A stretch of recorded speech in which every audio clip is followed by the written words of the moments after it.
myself at my first networking event. It was probably cringeworthy and really, really awkward. But you just find your feet, and you can only do it, you can only learn it by doing it. There was a quote recently somewhere, I think it was Instagram, saying something to the tune of, to find your own voice, you have to use it. And yes, we will make mistakes in the beginning. And that means that, yeah, in the beginning, our website says we, although it's just one person, because we want to feel bigger or want to get bigger clients. Or we might at networking events be a little bit more, use bigger words and everything. That's absolutely fine. But once you feel like the person in front of you is being a little bit more like, oh God, yeah, I have to do this, and I'm not quite sure if I'm going to do this right, and a bit worried about that. Do you have anything similar, or are you on, Instagram? Can you give me a few tips? Then that's at the latest the moment where I think people can reciprocate. And if they don't do that, then usually it's not a good contact to work with or to network with in any way. Yeah, I think the key is that you want to be relatable, and for people to relate to you, you have to be real. You can't be perfect at everything, as you're saying, or, have no challenges, or everything was all you, nobody helped you at all. These kind of things aren't really relatable, because for most of us, I think it's a process, and it's an ongoing process that's never really done. Yeah, the thing was, and coming back to the point that, we're both not from Scotland or Britain and moved here to run our own business. The thing is, Germans don't do networking. At least, at the time that I was still in Germany, there was a little bit of networking. We had our own, and we still do, our own LinkedIn equivalent, so to say. And there were a few tentative networking events, but we aren't good at it. We're just, at least from my experience, we are quite straight to the point. A normal phone call in Germany takes about 2 to 3 minutes, unless it's with your best girlfriend, then obviously that takes hours. But at work, you just get to the point, you ask a question, you get the answer, and then that's that. So small talk is obviously based on a lot more than that. So I had to learn it the hard way to actually hold a conversation and to just, not just talk about the weather, but also, doing that. It's not just action focused and getting a result, but just getting to know the person in front of you. And the other thing is, so that was in the beginning a little bit harder for me as well, and then also in a different language. But what I found that in comparison to Scotland, to Germany, in Germany, if you run your own business, if you're a freelancer in any way, you have to pay for your whole social securities and social insurances yourself. You are not insured through the NHS equivalent, so to say. You have to insure yourself privately, and you have to do the same for your pension. You have to do the same for your unemployment insurance and everything. So it's really expensive. You have outgoings just to be a freelancer of, I think the health insurance, the last I checked, was a minimum of 320 euros per month. Wow. So it's not something you do.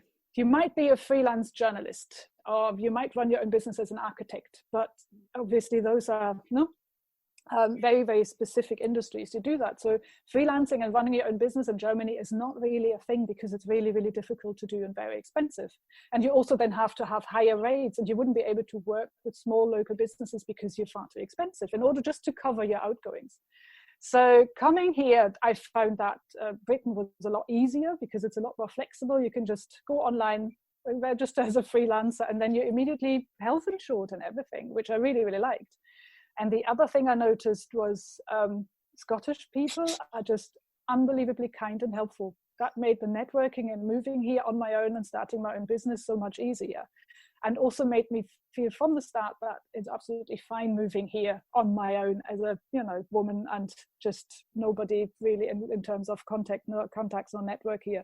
Because before I even moved here, I said earlier that I had a few contacts from the first time I was in Edinburgh from the language school.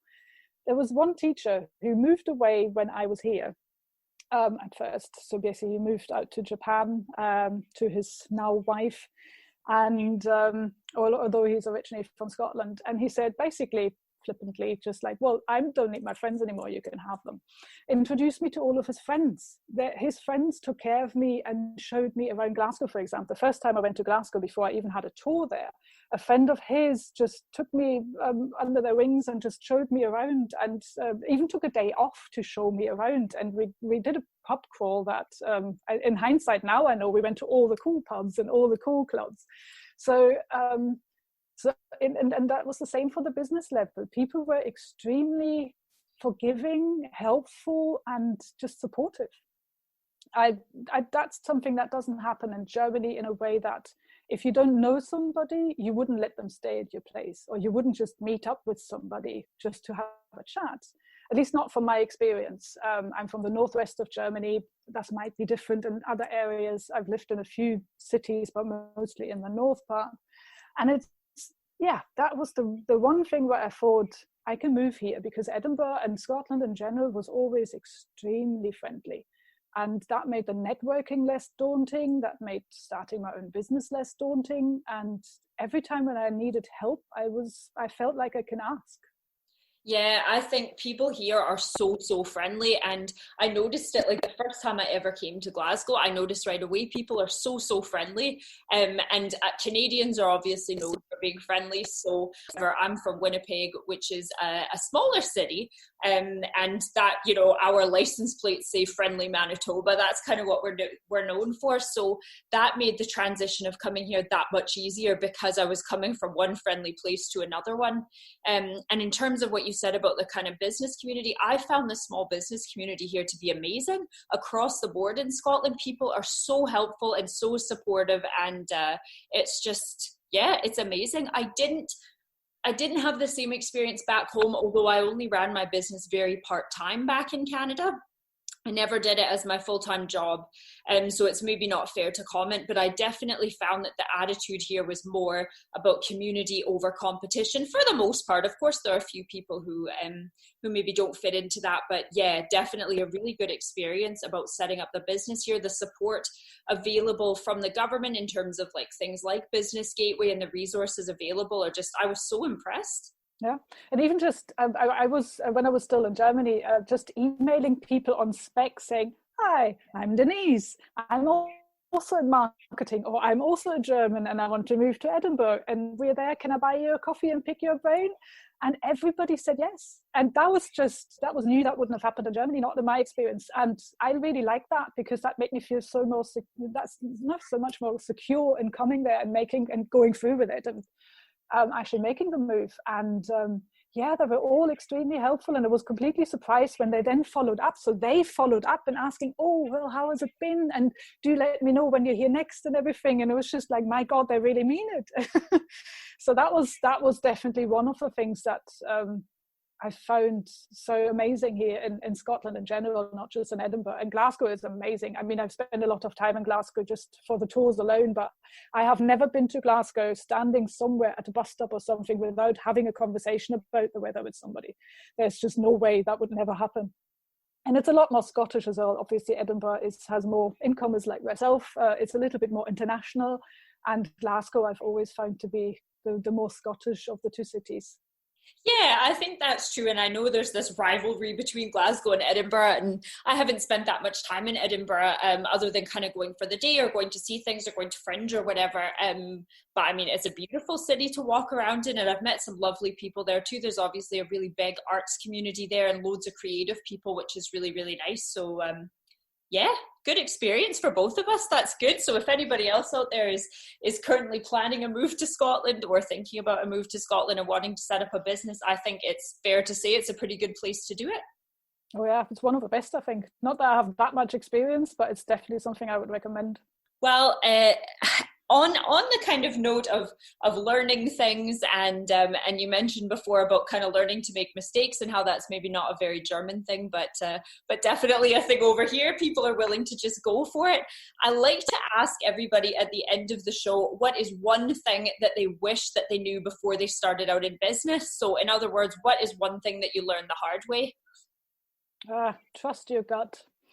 One of the hardest thing to learn was that I already knew best. I was overthinking things. I was second guessing myself, and especially in the beginning, but generally also what we said earlier with clients.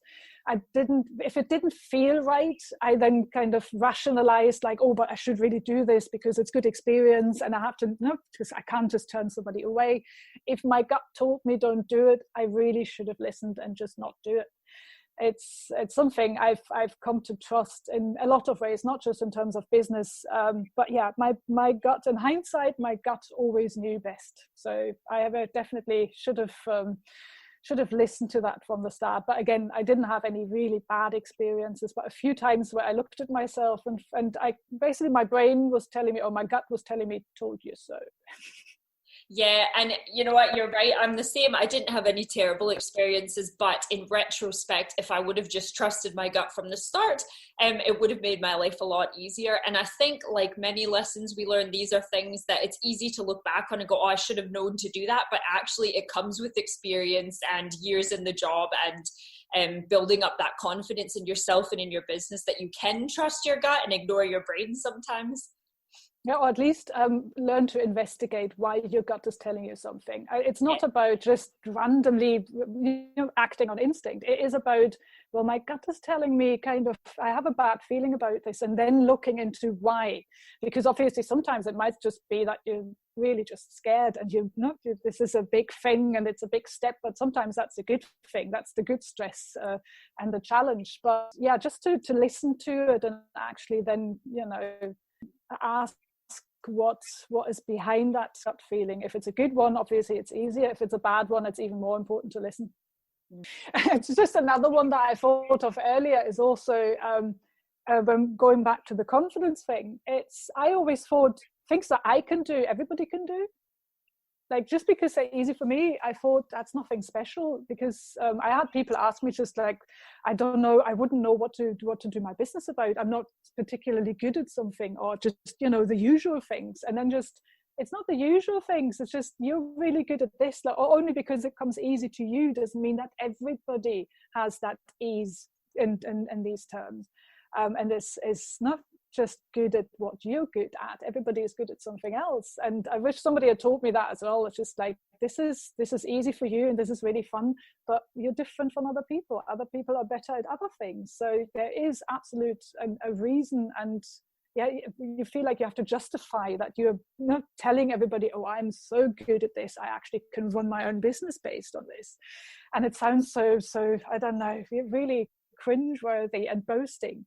But it isn't. It's just acknowledging what you're good at and helping other people with that.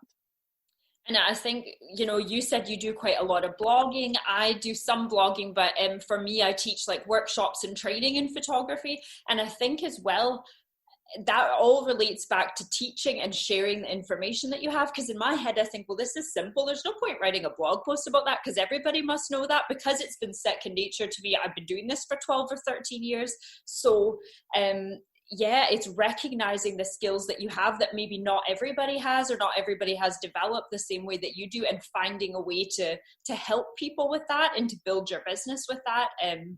I think that takes a while too, to admit that actually the skills you have are special and they are unique.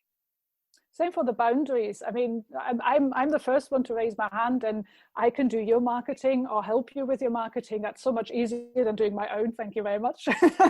Because obviously, if you have a better point of view. It's you're not personally involved, as you said earlier, but also it's just knowing that you're good at this but not good at that, and that's totally fine, because there's another person out there who's good at what you're not good at, and that's their business, and that's why we all work together, and that's why this all works. And that's why, as you said, the community, the business community here in Scotland is just amazing. Yeah. Well, on that note, where can we find you online? Where can you tell us your social media handles and your website? Yes, my website is just simply sandstonecastles.co.uk. The name just came about because nobody can spell or pronounce my name, Denise Strohsahl, or Strohsahl as we say in German. Even Germans can't spell that properly. So it's sandstonecastles.co.uk. It's also where my blog is. I'm really, really keen on Twitter. I love Twitter. It's wordy. It's, I love written words. So that's where you definitely find me. This is SSC_marketing, that way around. Sandstone Castles didn't fit. So SSC_marketing.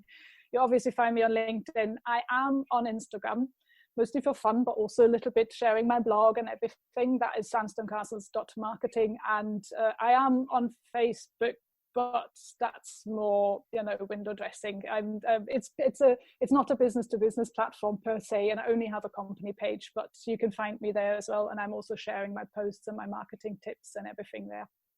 Perfect. Well, I will put all of those links in the show notes so that people can easily find you. I'm quite keen to go on and check out your blog, so I will follow the links as well. But in the meantime, thank you so much. It was so nice to chat with